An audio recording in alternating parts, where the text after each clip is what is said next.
좀 궁금한 게 네. 처음에 이 사냥을 네.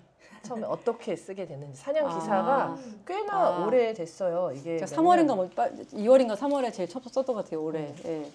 누구도 관심을 지금 못 가지고 있었을 텐데 제가 그때 그거 본 거가 그 말 못하는 사냥이 남긴 1090개의 네. 죽음의 기록 뭐 이거 그 제목도 되게 충격적이었고 그다음에 이 내용 자체가 아무도 사냥이 뭐였는지 그러니까 사냥이란 이름은 들었지만 이게 매치가 잘 안 되는 시기에 이걸 어떻게 찾았지? 라는 생각이 좀 들었죠. 일단은 실제로 처음에 기사를 쓰게 된 거는 이제 그 현장에 가서 설악산 국립공원 쪽에 가서 사냥을 보고 실제로 얼마나 많이 내려왔는지 그날 6시간인가? 제가 같이 돌아다니면서 셌어요. 그래서 40마리인가를 제가 봤었기 때문에. 사체를? 아니요. 그 살아있는 진짜? 사체도 한 마리 봤어요. 네. 이게 실제로 가면 느낌이 다를 것 같아요. 네. 그럼 되게 평생 볼 수 있는 사냥을 내가 다 봤다. 그런 생각을 하고 왔는데 한 마리도 사실 보기 어렵잖아요. 예. 근데 그리고 사실 뭐 이렇게 그냥 우리가 길을 갈 때 그냥 지나가지 여기에 뭐가 있나 이렇게 보고 가질 않잖아요. 근데 걔네들은 이렇게 그나마 눈이 쌓였기 때문에 걔네가 이게 무슨 고동색인가? 무슨 색 그렇기 때문에 이게 대비가 돼서 보이는 거지. 사실 나무 사이에 있으면은 거의 분간하기가 어렵고 눈 위에 있어도 그냥 뭐 아무 관심이 없고 만약에 그냥 지나간다고 하면 그냥 바위라고 생각할 수도 있어요. 그러니까 되게 엄청나게 집중을 해서 굉장히 천천히 도로를 가면서 이렇게 찾아야 됐고 처음에는 안 보이는데 나중에는 이게 윌리 찾아가 이런 것처럼 또 보여요. 보다 보면은 그게 또 이게 약간 스킬이 생겨가지고 보이기도 하고 그래서 막 이제 다른 분들이 못 찾아도 내가 찾아주면 또 희열이 있죠. 저기 보이라고 여기 있다고 보라고. 그렇게 해서 그렇게 40마리를 이제 보게 된 건데 그러면 정부에서 얘네들에 대해서 얼마나 조사를 하고 있나 이제 이거를 알아보려고 지금 국가유산청이지만 당시에는 문화재청이었는데 이제 그쪽에다가 그 자료를 요구를 했더니 정말 엑셀하고 한글 파일을 1090개를 준 거예요 저희한테. 그거를 일일이 다 열어본 거예요. 한글 파일을 다 열어보고 해가지고 그러니까 이게 예를 들어서 앱으로 만약에 이렇게 위치를 찍고 얘가 뭐 암수 예를 들어서 그리고 뭐 연령대가 몇 번이었고 이런 식으로만 데이터만 됐어도 사실 우리가 그거를 일일이 다 한글 파일을 열어서 저희가 다 다시 계산을 할 필요는 없었죠. 어쨌든 그거를 다 일일이 열어서 그거를 카테고리화 해가지고 처음으로 그때 이제 어느 지역에서 많이 죽었는지 그리고 왜 죽었는지 그러니까 정부도 이거를 로 데이터만 갖고 있었고 이거를 분석을 안 했던 거예요. 근데 그거를 이제 언론사랑 국시모랑 시민단체랑 처음으로 저희가 그거를 다 분석을 해서 양구하천에서 가장 많이 죽었고 뭐 죽은 원인은 탈진, 뭐 아사였고 이런 식으로 이제 시작이 됐고 처음에 보도가 되면서 왜 죽었는지 아무도 몰라요? 알려고도 하지 않아요. 뭐 이렇게 말한 그 부분이 되게 좀 컸죠. 뭐 보고는 받았으니까 엑셀에 써져 있긴 한데 어디서 얼마나 뭐 어떻게 죽었는지조차도 아무것도 분석을 안 하고 관심이 없는 거잖아요. 예. 그게 그만큼 누군가가 그걸 분석해줘 위에서 얘기한 사람도 없고 그거에 대해 관심을 갖는 사람이 진짜 아무도 없었던 거라. 근데 또 그럴 만한 것이 이렇게 많이 죽은 게 처음이고 사실은 다 열 몇 마리씩밖에 원래 안 죽어요. 그러니까 되게 소수이기 때문에 사실 그 정도는 수작업은 할 수 있을 것 같아요. 열 몇 마리면 그러니까 그만큼 이제 관심이 없었다가 이번에 근데 이제 문제는 뭐냐면 이렇게 많이 죽었음에도 언론사와 시민단체가 이제 지적을 하고 분석을 하기 전까지는 정부에서는 아무것도 안 갖고 있었다는 거. 그거는 좀 문제다. 그래서 이제 계속 지적을 하는 게 좀 데이터화 해라. 지금이라도. 조금 그것도 바뀐 걸로 알고 있어요. 그 시스템도 만들려고 하는 걸로 알고 있긴 하거든요. 이제 보통 뭐 기사를 쓰면 사실 인기 있는 동물 없는 이런 게 좀 있거든요. 사실 개, 고양이 기사가 제일 많이 읽힐 것이고 돌고래만 해도 좀 덜 읽히고 너무 신기한 게 사냥은 사실 그렇게 그런 동물이 아닌데도 불구하고 굉장히 시민분들 반향도 되게 컸고 또 이렇게까지 막 정부가 발빠르게 움직이는 것도 그렇게 막 흔치 않아요. 사실은 지적을 하면 또 하나보다 약간 이런 식으로 막 이렇게 버티는 경우도 되게 많은데 사냥 같은 경우에는 물론 꾸준히 굉장히 많은 언론사가 뭐 저를 포함해서 굉장히 많이 보도를 했지만 지적하는 것대로 어쨌든 나름대로는 계속 이렇게 그래도 변화를 하는 그런 모습을 계속 보여주고 계세요. 근데 이제 우리는 이게 조금 더 실효성 있게 됐으면 좋겠다 하는 것 때문에 계속 요구를 하는 거지만 또 굉장히 많은 변화를 이끌어냈어요. 그래서 그게 조금 되게 차이가 있는 것 같아요. 신기하네요. 네. 왜 그렇지?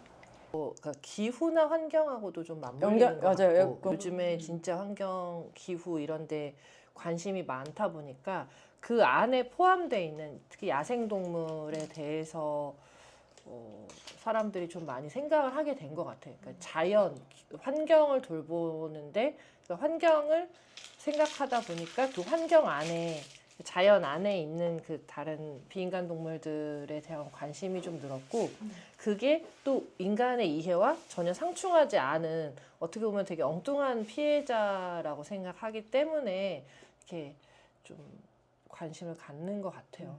그리고 좀 그 명확한 거 원인과 대책이 또 명확하게 또 보이는 점도 있고 그리고 또 시민분들도 또 관심을 되게 많이 가져주셨고 그리고 또 그 이기원 의원도 그렇고 또 그 김주영 의원도 그렇고 또 이제 어떤 의원분들께서도 또 국회에서도 또 움직여 주시니까 이게 그러니까 시민단체, 언론, 국회, 시민 이게 하나로 이게 되게 합쳐지면서 이제 시너지를 낸 것 같아요. 근데 저는 신기했던 게 국회의원 분들이 원래 동물에 이렇게 관심이 있나요? 있는 분들이 꽤 있으세요. 당연히 이제 사람들이 관심 있는 그런 주제에 관심을 가지실 수밖에 없을 거라고 생각이 들고요. 그리고 또 이제 의원분들의 의중도 되게 중요하지만 그 보좌관이나 비서관분들이 또 관심이 있으시면은 그러니까 뭐 발의를 하거나 이런 데도 되게 반영이 많이 되더라고요. 관심 많으신 분들도 많이 계시잖아요. 예. 그래서 조금 점점 더 관련해가지고 발의도 되고. 예. 이거랑 저는 사육검이 좀 비슷한 느낌이긴 했어요. 사육검도 어떻게 보면 그러니까 해결책이 좀 뭐 당장에 그 뭐 부족하지만 당장에 눈앞에 보이는 뭔가를 해결해 줄 수 있다고 생각하기 때문에 예전에 그 개식용 뭐 이런 거보다 당장에 더 빨리 뭔가 해줄 수 있을 것 같고 이해관계가 없는 문제라는 생각을 해서 사육권 문제는 사람들이 훨씬 더 많이 이렇게 귀 기울여 줬던 것 같아요. 관심을 가져주기도 하고. 사실 여기까지 변화가 된 것도 부족하지만 그래도 굉장히 다행이다. 근데 그 사냥이나 사육곰이 다른 야생동물에 비해서 어떻게 이해관계가 더 적나요? 어떻게 보면 이해관계가 뭐 예를 들어 산업동물 같은 경우는 뭐 농장 이렇게 축산을 하고 있는 당사자들이나 그걸 또 먹거리로 유통을 하는 사람들 뭔가 이 동물을 두고 어떤 그 산업이 이루어지는 그런 관계에 있는 사람들 때문에 뭔가가 이렇게 해결되는데 많은 이렇게 뭔가 문턱들이 있는 것 같아요. 그런데 네. 야생동물도 물론 마찬가지긴 하죠. 그 예전에 그 케이블카 설치할 때도 막 난리 났었고 했는데 제가 근데 이쪽의 전문가는 아니지만 그런데 이 사육곰이라는 문제는 이미 어쨌든 완전 사양길로 된 그러니까 이미 이제 꺾인 그 산업이 말도 안 되는 그 이제 웅담이 없어졌음에도 이 동물이 남아서 있다는 것을 사람들이 많이 몰랐고 우리나라에 뭐 웅담곰이 있어? 막 이런 사람들도 되게 많았으니까 그렇게 하면서 많은 관심을 그러니까 들으면서 저도 사실 그렇게 시작을 했던 것 같고 그러면서 좀 이렇게 뭔가 도와줄 수 있는 게 없을까 했는데 막상 가보니 예상하지 못한 되게 참혹한 일들도 많고 하니까 되게 많이들 관심을 가져주시고 그렇게 하면서 많이 참여가 유도되지 않았나 싶기도 해요. 조금 더 덧붙이자면은 그러니까 사육곰은 저는 이제 야생동물이라기보다는 산업동물인 것 같고 왜냐면 그걸로 이제 어쨌든 판매하고 이익을 취하신 거잖아요. 예. 그러나 이제 아까 말씀하신 다른 농장동물하고 조금 다른 점은 마켓이 그러니까 시장 이미 예, 이제 사양 산업에 있고 또 너무 일부만 드셨잖아요. 이게 막 아무나 다 우리 하고 이런 건 아니었으니까 곰이라는 어떤 그런 얘가 이제 또 반달곰이 멸종 위기종이자 또 천연 기념물이잖아요. 이제 아종이 다르긴 네, 하지만 아종이 다르죠. 그런 것도 사실 뭐 돼지, 닭이 소중하지 않다는 게 아니고 다 소중한 생명이지만 어쨌든 사육공은 이제 그런 것도 또 덩치도 크고 하니까 사람들한테 또 이렇게 주는 메시지가 조금 더 와닿은 게 아닐까. 맞아요. 예. 저는 근데 이런 정부 정책이 어떻게 시행되는지를 보면은 대체로 야생동물을 어쨌든 인간이 어떤 방식으로 관리를 해야 된다. 그리고 그걸 관리를 해야 하는 이유는 뭐 인간에게 피해가 갈 수 있는 이유가 있기 때문이고 그냥 그 모든 것들이 사슬처럼 연결이 돼서 결국에 이제 동물들이 가장 많은 피해를 입는 야생동물 관련된 이제 관리를 하는 체계를 보면 전 그게 진짜 허술하다는 생각을 많이 하거든요.